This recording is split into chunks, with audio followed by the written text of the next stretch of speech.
Welcome to DragonCon 2022, the Skeptic Track. I'm Dr. Angela Mattke. I'm the hostess, and here with us today we have Brian Dunning, who has a new movie out, Science Friction.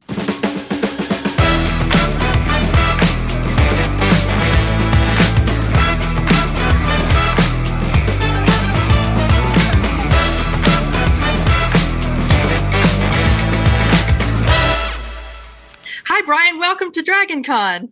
Hey, thank you. It's always good to be here. So we have this wonderful movie now that shows why one of the reasons we're having such a hard time communicating science. Would you please talk about that? Yeah, well, I mean, it's no secret that all of the pseudo-history and pseudoscience channels on cable TV, you know, Nat Geo, History Channel, Science Channel, Discovery Channel, et cetera, it's no secret that they have a pretty terrible reputation for all of the horrible quality programming that they broadcast. You know, aliens built the pyramids, et cetera. And it's beyond the scope of any one movie to cover all of the things that they do wrong. So we had to pick one, and we picked their practice of bringing on actual science experts as a talking head on these shows to give quotes and to give context for these subjects, and then deceptively editing them out of context, literally slicing and dicing their sentences to make it sound like they said the opposite of what they actually said. So our film Science Friction is an hour-and-a-half documentary of basically nothing but that. We've got a whole 20-something of these people coming on and telling their stories of how this happened to them. Let's show the trailer. The first thing I think when I'm asked to be on camera is, will I be represented properly? Will I be taken out of context? That's huge to me. And every time I talk to someone in the film industry, I already am concerned. I'm already worried. So they made it seem like I believed in the voodoo shark and that it existed. Not only is that dishonest, you're messing with that guy's career. But you have to understand, from our perspective, we need a scientist to say it's real. That's the story. They said, well, then it's not a documentary. That you're doing a work of fiction. Then they called back and said, well, you know, it got picked up for another season. We'd really like to have you. And I said, I feel like I was mischaracterized on your show.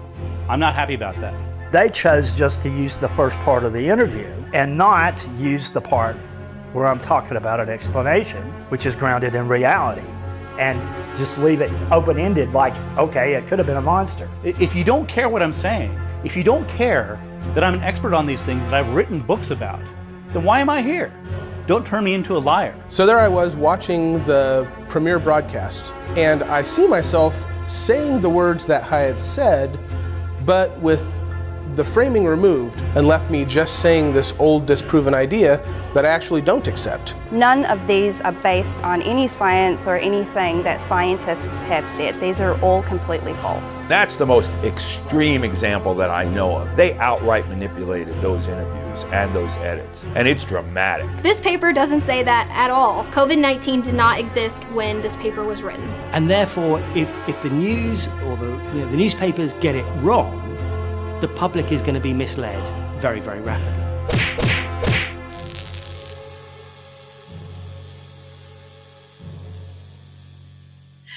It was shocking, Brian. It was absolutely shocking when I saw some of the lengths that the producers had gone to get these scientists and really to trap them into saying something they completely did not mean. Yeah, and you know, the funny thing is we shot probably at least twice as many interviews as actually showed up in the film. And we talked to at least twice as many as we shot. So there was a huge, much huger number of cases of this happening than what we were able to include in the film. And the reason is basically not everyone wanted to step up and say, hey, this happened to me. People didn't want to burn their bridges with the networks. Although, you know, you can make an argument that why would you want to preserve a relationship where they're going to deceptively edit and misquote you?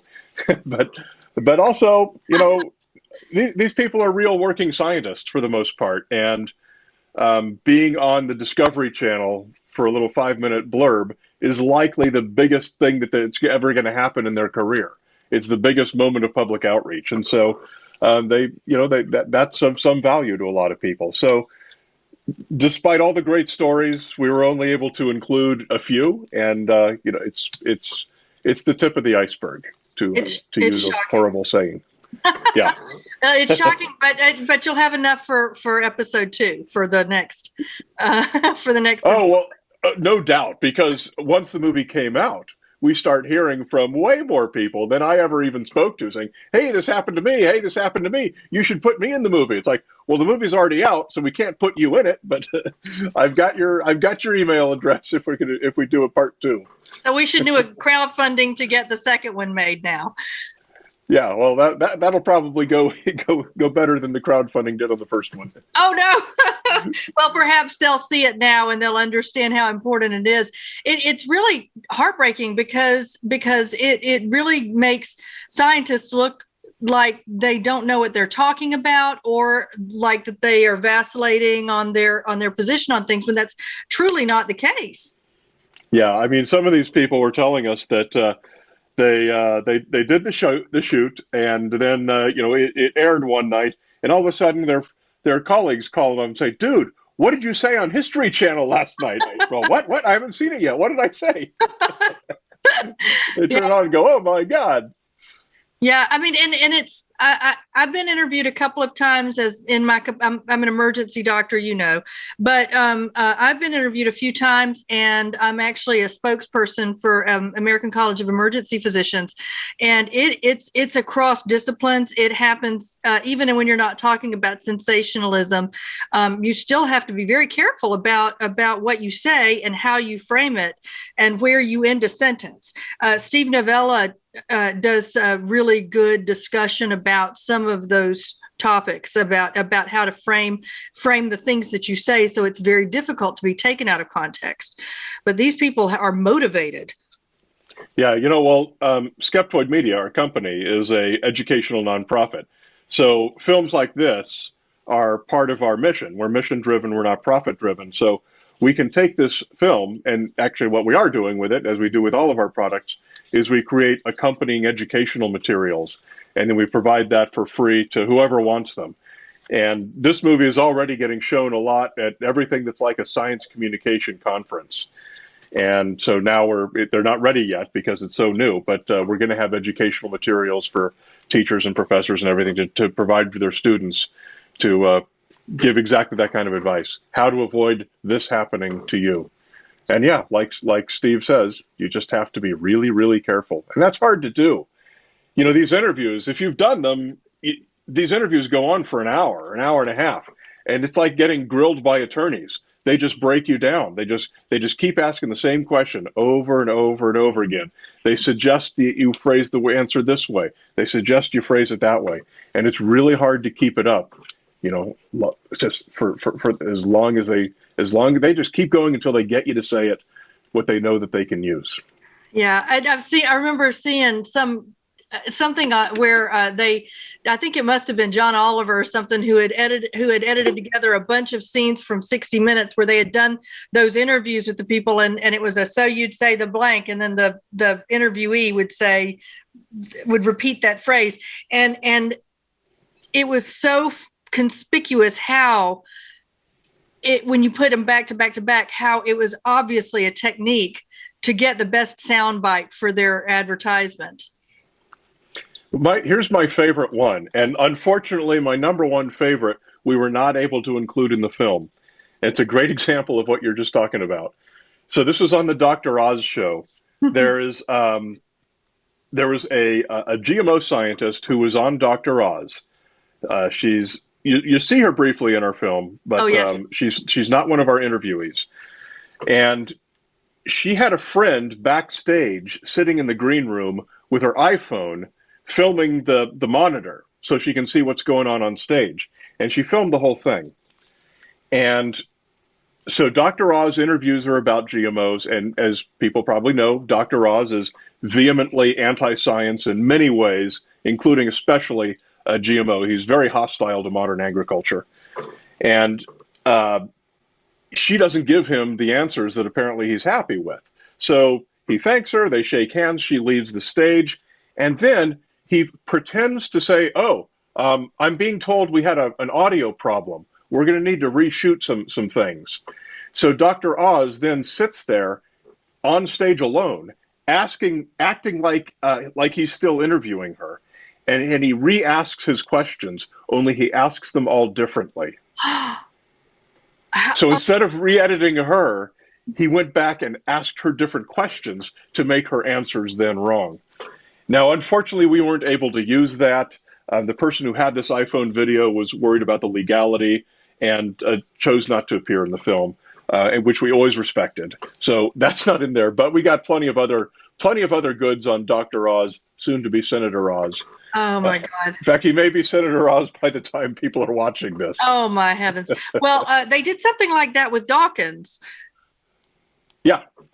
We have the Dawkins thing is all at least a couple of them are in the film, where they there was a big film, the big one everyone's heard of. It was called Expelled, and we kind of opened the film with some examples of that happening to him in that, and then it was worse. What this very small little boutique movie made by like one person and like released on YouTube or something. It was even worse what they did to Dawkins on that. It's an example that this can happen at any level. Don't trust the small independent filmmaker any more than you'd trust Nat Geo. They're all going to be just as sleazy.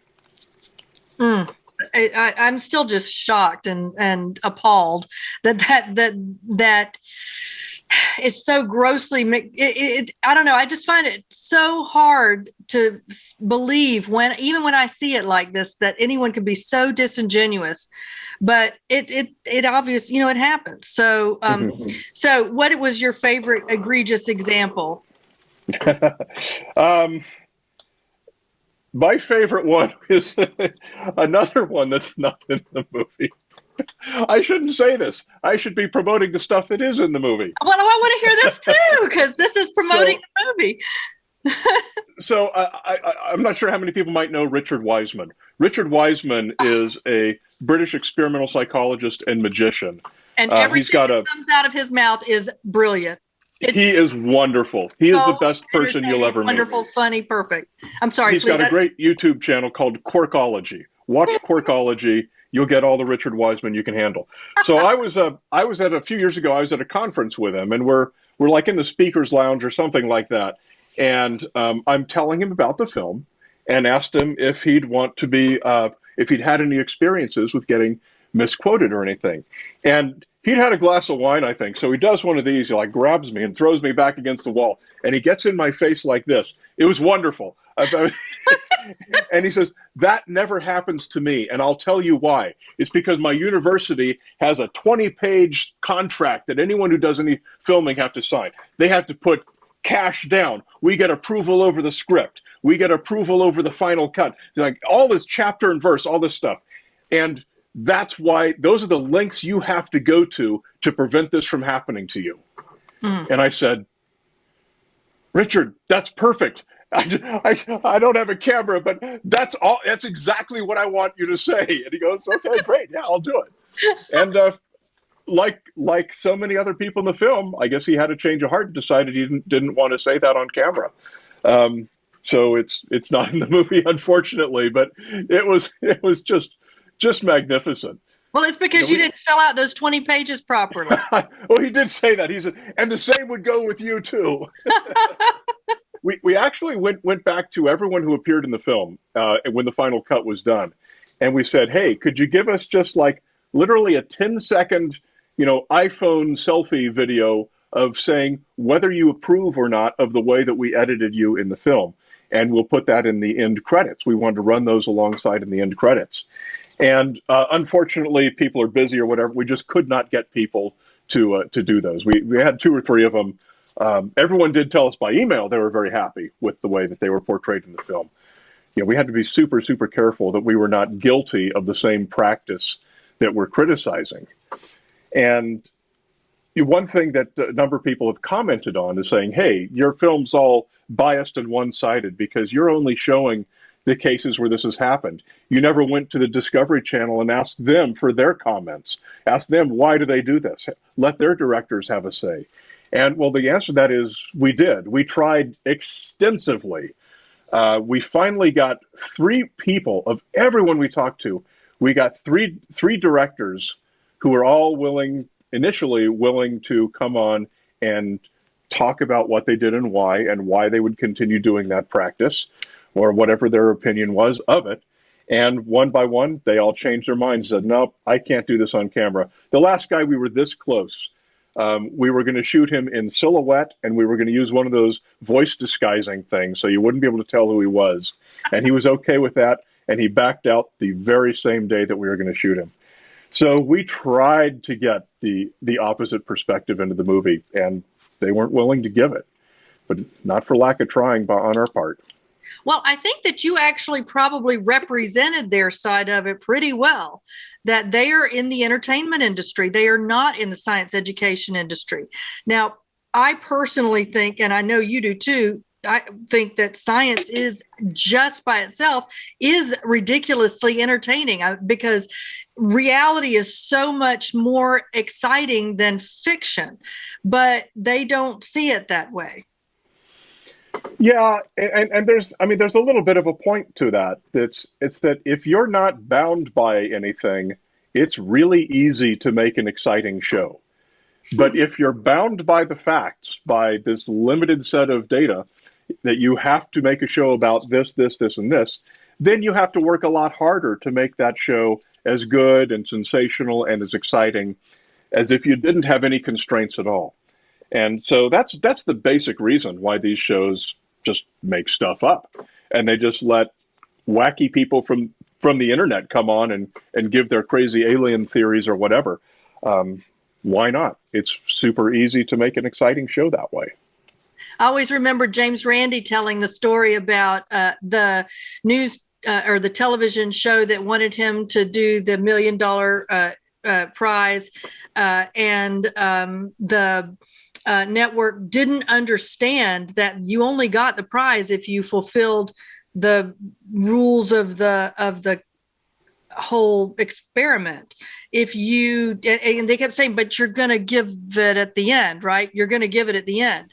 And they still just couldn't seem to process it, that this was not about ratings. It was about evidence and following that. And so it just really coming at it from a completely different perspective.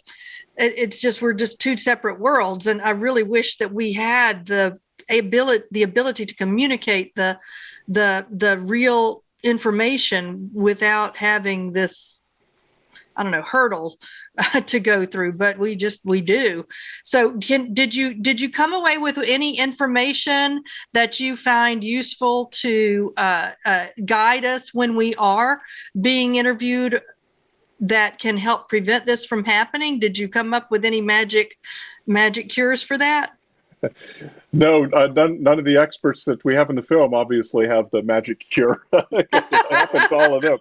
But I mean, to your point though, about I don't know, 10, 12 years ago, we shot a TV pilot for a proposed series for these networks called The Skeptologists, and it was kind of like we pitched it as like the science version of Queer Eye for the Straight Guy, where you get the science superheroes and they see the bat signal and they jump into the Batmobile and they race off to the scene to debunk the pseudoscience.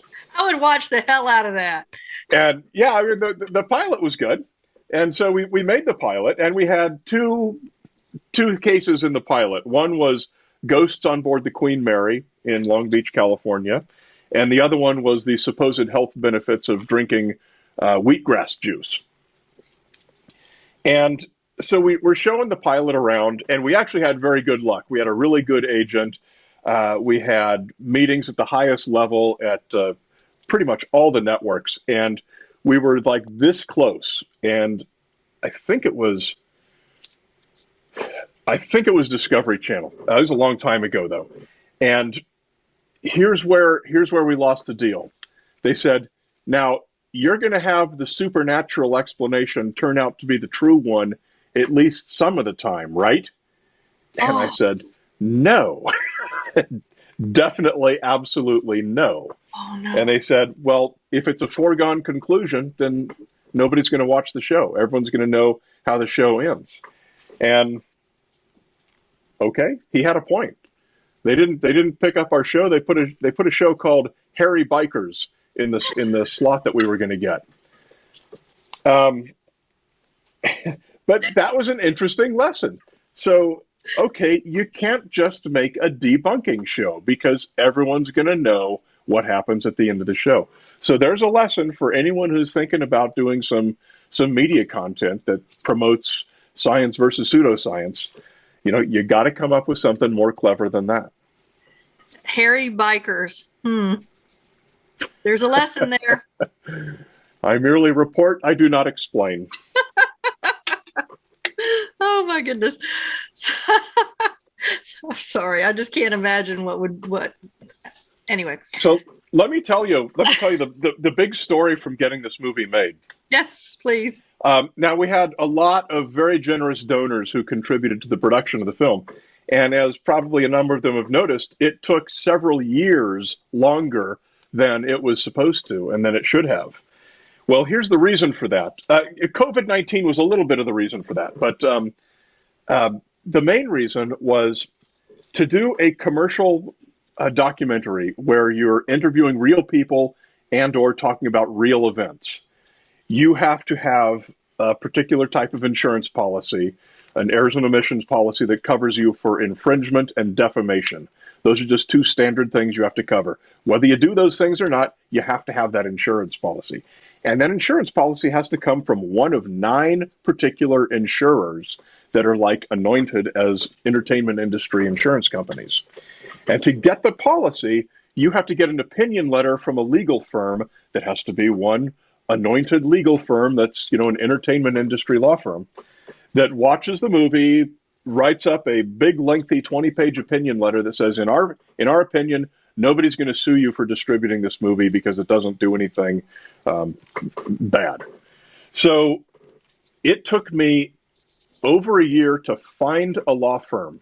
And the reason is because we mentioned so many studios and TV networks that every single law firm I spoke to had a conflict of interest. So it took a year just to get the law firm. They gave us a great opinion letter because there's nothing wrong with our film. We don't defame or infringe anything. And so we took this brand new shiny opinion letter. We took it to our insurance agent and said, "Here, get us this policy." She goes, "Great, no problem." And she comes back like 2 weeks later with 9 no's. She got a no from every single insurance company. And she says, "This has never happened before, and I have no idea why." And so we go back to the lawyers. We talk, is there anything in the letter that maybe scared them away? They said no. We end up hiring a guy who's a media risk consultant. And he has he's an old school attorney that has relationships with all these entertainment industry insurers. And he has kind of backdoor meetings with about a half dozen of them. And he finally gets back to us after about a month and a half. And he says, "Guys, I'm sorry. It's not going to happen. You're not going to get insurance for this film. And the reason is because your film criticizes all of their other clients." Ooh. So I'm going, wow. Oh my gosh. And I pull up Netflix and I look at the Netflix original documentaries that are popular this week. And I mean, there's people accusing people of way worse. We're accusing Discovery Channel of saying a dinosaur had a brain in its tail. And here's a documentary accusing the nation of Saudi Arabia of murder. And all of these things that are way worse than our film. And it was just simply an industry protectionism thing. So what this meant is that we were not able to get a conventional Hollywood release on the movie. We had a distributor lined up, but we had to shake hands and part ways because we couldn't give him the insurance policy that he needed. So we had to do an independent release for the film. Now, that's nice because it's easier and it's cheaper and everything, but it's bad because you're not going to get a big-time Hollywood release with, reviews on Rotten Tomatoes and everything that you need to have to release a film for real. So we're basically like a bottom-up release. It gets released to a bunch of streaming services, and then it's all algorithm-based from there. If it does really well, if a lot of people watch it, it'll get recommended to more people, and it'll do better, and it'll show up in the algorithms, and then other streaming services will pick it up. And it's kind of a slow burning fuse type of thing. Yeah. And one of the problems, which you mentioned before we started this interview, one of the problems is the title of the film, Science Friction, it turns out that is a reserved keyword in the search function for Tubi TV and Prime Video, which is where the film is available right now. And if you type in science friction, it's going to say, oh, this person is searching for science fiction movies. And they give you a list of science fiction movies, and they don't give you our film. So if you type in friction, it comes right up. Or if you type in most of the word science friction, or if you type in my name, or if you type in the director's name, Emery, then the film comes right up. But if you type in the complete correct title of the film, it doesn't come up. So our PR agency is working on this. I have no idea if they're going to be able to come up with a solution. To me, it seems unlikely because you're expecting Tubi and Amazon Prime to make tweaks to their search algorithm, and I don't think that's something that happens in a super timely fashion.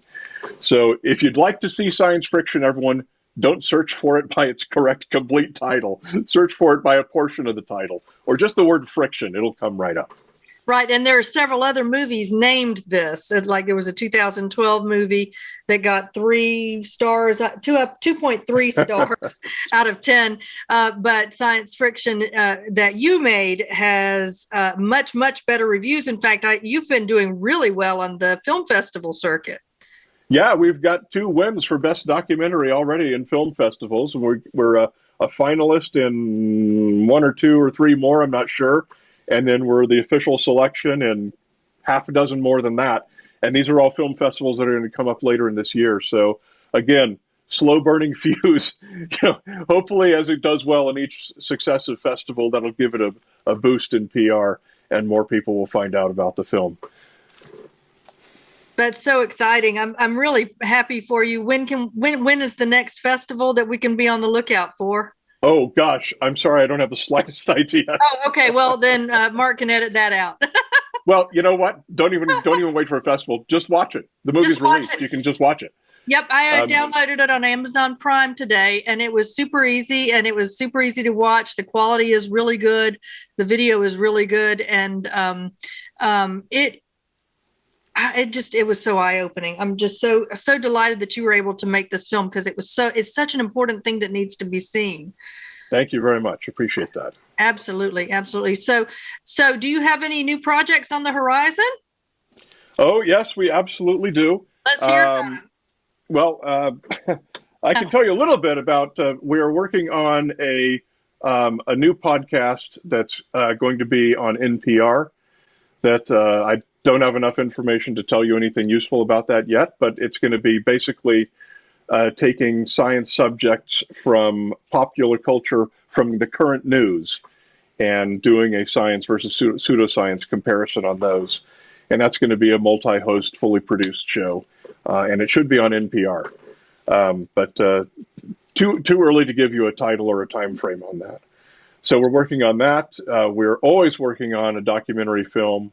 We're in pre-production, very early pre-production on the film that'll follow Science Friction. And, on top of that, we're just producing all of our regular programming. Most of my time personally is spent on the Skeptoid podcast. See, that's my shirt, the Rocket and the Ghost. That's a Skeptoid. Oh, yes. Oh, I see. Get that on Skeptoid.com. So producing that weekly show is how I spend most of my personal time. But lots going on here at Skeptoid. That one's one of my favorite podcasts, the Skeptoid podcast. Yeah, I love how you've got the bite-sized pieces, and it's a short listen, but it's really, really information rich. So for those of you who are not familiar with the Skeptoid podcast, definitely give that a listen. And also there's a transcript online. So if you missed something or if you want to refer to his original sources, they are in the transcripts. So that alone has got to be a massive endeavor, just getting all of those transcripts out. It's a project, like I said. That's something that I do. Well, there's an audio engineer now, but that's something that I do all myself. So that's why it takes up too much of my time. Hopefully this year I'm going to bring in some help on this. We're just hiring a general manager, and we're kind of always in perpetual growth pains mode. So do you have any dream projects that you would like to be able to have happen? Every single week when I do a podcast episode, I say, man, this needs to be a 2-hour documentary. So every single week I have a dream project, and I'm never going to get around to any of them. What's been one of your most recent favorites? I have to say the one that made the biggest impact on me personally and on a lot of listeners was the Winchester Mystery House in the Bay Area. If you live in California, you've probably heard of it. If you haven't, you may not have. The Winchester Mystery House it's this enormous Victorian house that goes on and on and on, and it's really weird. It's architecturally strange, and it makes no sense. And the story is that Sarah Winchester, who was the widow of the Winchester rifle fortune, built this because she was afraid of the ghosts of all the people killed by Winchester rifles, and a psychic told her that she would die if she ever stopped building the house. And supposedly she had seances in it every night, and the seances basically told her what to build next. So that's the story. And in doing the Skeptoid podcast on this house, I learned, to my surprise, that even though that story is repeated everywhere you turn, that there's no truth to any of it at all. Yes, she was the widow of the Winchester rifle fortune. Yes, she did build this enormous house. And that's where the true part ends. She was a very savvy business person. She was the nation's greatest female philanthropist at a time when that was very unusual for women. She was a savvy property investor. And the reason the house was so enormous was because the employment market was in quite a lot of upheaval at that point in time, around the turn of the century. And she simply wanted to keep as many people employed as she could. And so she just told them, build. And this is her personal art project. I'd like a cathedral next. Build me a cathedral. She just wanted to keep people employed. She had thousands of employees, not only there, but at a number of agricultural properties throughout the Bay Area. She was a wonderful person, by all accounts. And that this horrible slander of being obsessed with the paranormal and, crippled by her fears and everything.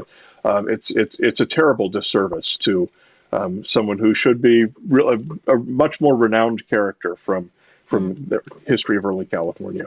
Reality definitely is better than fiction. Reality is always better than fiction. And you can find those stories. You just have to do a lot of work. I mean, if you read the Wikipedia page on Sarah Winchester, you're going to get the ghost story version. You have to actually dig in and do a lot of hardcore historical research.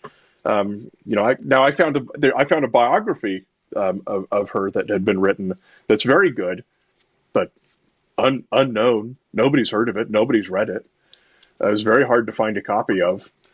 You have to do a lot more work to make a good show about what's true than to make a good show about just making stuff up.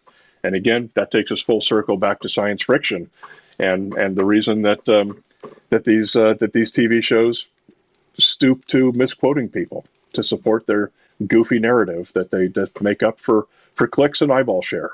We need to make sure that Susan Gerbic knows about Winchester House, because we need to get that Wikipedia page edited. I did. I sent her the link and said, now this is going to go live next Tuesday morning at 7 a.m. Pacific. Get your editors on it. That's good to hear. Is there anything else that you've been completely surprised by the story? Oh, every time. People always ask me. They say, well, they don't ask me. They accuse me of being, oh, you're just going to debunk. What are you going to debunk next? What are you going to debunk? Well, that's presumes that I know the outcome of the story. And for nearly every single episode of the podcast, I have no idea what I'm going to find out when I research it. I had no idea that stuff about Sarah Winchester was not true, for example. And if I look at, let me just pull up, the recent episodes here. This thing, there's a recent episode on flat-faced pets. So dogs and cats that are brachycephalic, they have a short nose. They're bred to have the very flat face. Yes. And most people have generally heard that, oh, well, that gives them lifelong respiratory problems. And I had no idea what I was going to find out when I did that episode. Is that an overblown fear? Because, you've got groups like PETA who are going to grossly exaggerate, harm to animals and things like that. And then you've got things like the American Kennel Club, who does not have a great reputation for being too concerned about the welfare of the dogs. So I didn't know where that was going to lead, and I found out. I did an episode on Easter Island. There's the popular story about Easter Island is basically the story of the Lorax. Okay, the people moved there. They cut down all the trees because they needed the resources to build their head statues, and ended up starving to death because they had no trees. And so the civilization dried up and they all left the island. That's the popular version, and it is absolutely 100% false. Now, it's true that was an old theory of some of the archaeologists and anthropologists who have studied Easter Island, but it hasn't held any water for a long, long time. So that's another one where I was completely unaware that story was false. So yeah, every single week I learn something new, and I find out that my preconceived notion was almost always wrong. It's fun to learn stuff, isn't it? I always like Adam Savage. Adam Savage once had a thing where he'd said one of the things that he loves the most in the world is to be convinced of something that he was previously in the opposite camp. And so when you get that much sort of evidence behind it, it's so hard to continue with that old set of opinions. So it's a wonderful. It really is, but and who was I just reading? I think this might have been Carl Sagan actually wrote something on this that I happened to be reading the other day. He was talking about how scientists, this is their whole thing, is finding out what's wrong with the existing theory and improving it. And just as often as not, that's finding out what's wrong with your theory and improving it. And he says scientists change their mind all the time, but it's as hard for them as it is for the rest of us, because scientists are human. And it's hard for all humans to admit you're wrong or to face the fact that you're wrong. Nobody likes to believe that about themselves. People prefer, it's much easier psychologically to double down and insist on whatever it is that you think or that you've been saying. Once you get the hang of it, though, then just like Adam Savage says, it's exciting and it's fun. And I don't know if you could tell, but when I was just talking just now about the Easter Island thing, you got so giddy. You got giddy. Yeah, and with Sarah Winchester, it's really exciting and fun to find out that you were wrong, and especially because you're learning something that's better, it's more true, and it's often more exciting and more interesting, and is going to lead to better things in the future. Do you think that's something that skeptics do, or that they've learned to do, that other people who don't have that, or is that something that we have in our intrinsic human nature? I'm gonna say no, but only in the sense that you're painting with too broad a brush. Skeptics are humans, like every other group. Well, and you got all kinds of people in every group. So, yeah, there are people in the skeptics community who think like that. And there are many people in the skeptics community who are grouchy, cynical old curmudgeons and will never change their mind about anything. Fair. And you've got both of those types of people in paranormal believers and Bigfoot believers, and pick whatever religious group or political party you want. You've got all those types of people in all of those groups. So no, I don't think there's anything special or magical about being in the skeptics community. It's good to hear you say that we're human. So I think we forget that sometimes. But it's always good to be reminded. And it's such an exciting thing to learn something. It's like, like when children discover something new, that's something that goes back to our very core of our nature, that we get delighted. Yeah, there's that period where a little kid is 2, 3, 4 years old, where they're just learning everything every minute of every day. Got this great video that we took of my son, who I think was 3 at the time, at the Train Museum in Sacramento, California. And all he's doing is going, "This is," which is how he was asking, "What is that?" "This is." "Well, that's a train." "Oh, this is." "Well, that's a light." "Oh, this is." And that's it's just a wonderful little clip to watch, because that's such an amazing thing that's happening. Imagine what's happening inside that little brain. It's absorbing everything, and it's learning new things, and it's becoming better each time that happens. That's just such a wonderful thing to see. It's such a great thing to see. So let's see. It looks like we've got a few more minutes left. Is there anything else you want to talk about this movie that everybody should see? Yeah. So you should all see Science Friction, and I can answer, do a little Q&A session here, because I've done a lot of screenings of the film, and we do Q&As, and I can tell you what some of the most common questions are. One of the most common questions is, why didn't we let the directors have their say? I already answered that. We tried to. And the other most frequent question we get is, why is it all white men in your show? Why did you only include white men? And well, Simon Proctor was in it, and there were other people who were not, but I'm sorry, go ahead. It's overwhelmingly white men. That's true. That's true. We tried very hard. I'll grant you.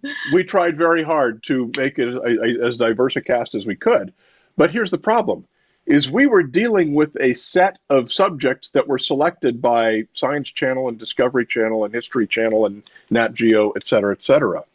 And as more than one of our experts noted, they told us these channels, they want Indiana Jones. When they're bringing in a science expert, they want Indiana Jones. So we're given in fact, our first cut was entirely 100% white men. We said, that's not going to work. So we were dealing with a problem created by the networks. Yeah. Every time we interviewed someone, and every time I talked with them on the phone for the pre-interview or whatever, we asked them, do you know anyone else in your department that this has happened to? And one guy was going down the hall, like on the phone with me, knocking on doors of his colleagues and saying, hey, you're on one of these hey, you were on this TV show. How did that go? And one of them was a woman who told him, just kind of speaking over his shoulder while he's talking on the phone, she told him, I'm not going to do those shows ever again, because women are so much more likely to be taken advantage of by the directors. And we heard that more than once. Mm-hmm. How much truth, there's probably some truth in that, but the fact is women have been given the impression that they're more likely to be abused. They're less likely to fight back and to argue with them. When we had to go back, the COVID-19 segment was the last thing we shot, and we actually had a cut of the movie done before that happened. We went back and shot that, and we were looking for someone to. COVID-19 was so new, we didn't have any cases yet of someone going on TV and being taken out of context. So the best we could do was taking some of the scientific papers out of context. Mm-hmm. And so obviously we featured Plandemic, the horrible COVID-19 conspiracy film. So we had a number of specific points we wanted people to refute in Plandemic. So I started talking to, because we were looking for more women, I started talking to women. There's a woman that's, I won't give their names. There's a woman who is a government scientist in Brazil who may be known to some of the people who are here. And she said, yeah, I'll do it, no problem. And then the day before we were supposed to shoot her, she was a government scientist, so she had a camera guy and sound people and everything that they could set up on their end in Brazil. We wouldn't have to travel there. We were going to do it over, iPads or FaceTime or Zoom or something. And she calls us back and said, well, Bolsonaro, Tropical Trump, their far-right populist president in Brazil, he just shut down all communication from scientists. I can't do the film anymore. So no government scientists were allowed. So we go, oh, okay, well, let's move on. So then we spoke to another very amazing lady. She's a great science communicator in New Zealand, who is basically New Zealand's version of Dr. Fauci. And we spoke with her, and she said, you know what? I am so tired of dealing with the death threats every single day from this COVID-19 communication. I can't do your movie. And in fact, I implore you, if you do find someone to do it, please do not get a woman, because she is going to be so much more susceptible to the death threats and the sexual assault threats and everything that she's going to get on social media by speaking out against COVID-19. Now, she obviously knows this from personal experience. And we did take that to heart, but we still had some more people on our list, and we found a woman at Texas Tech University, Dr. Emily Bailey, who is in the film, and she couldn't have cared less about that stuff. So I guess don't mess with Texas. She wasn't worried about it. So she happily appeared in the film. I'm glad to see that she made an effort, and I hope that she doesn't regret her appearance. And I'm so sorry that people have had to endure that thing. You've had your own threats. Everyone who's in science communication gets silly death threats and just ridiculous little verbal attacks that are mostly childish, horribly spelled, incredibly bad grammar. I mean, this is just par for the course for being a science communicator. We all get it. I've had twice in my life ones that were specific enough that people said, you really should have a police report on file. Where they gave my address and the names of my kids and everything and said they were coming to kill us all. That's only happened twice, and I've been doing this 16 years. That was all following when I went on the Joe Rogan show. Joe Rogan's fans are, many of them are not the most savory individuals in the world. No. Like the hairy bikers, right? Yeah, I can't even guess what that show would have been about. Maybe hairy bikers. I don't know. I guess it's a thing. So apparently so. Anyway, so thank you so much for joining us, Brian. If there's any last minute, anything else you want us to remember, I remember y'all. Amazon Prime or Tubi is where you can find this movie. It is winning awards as best documentary, and hopefully there'll be more awards coming up, and it'll grow by word of mouth. But it's a movie that needs to be seen. Thank you very much. It's called Science Friction. It's available now. Check it out. You can watch the trailer at sciencefriction.tv, and that also has direct links to the film on Amazon and Tubi, so you can add it to your watch list, and you won't have to worry about that searching problem we were talking about earlier.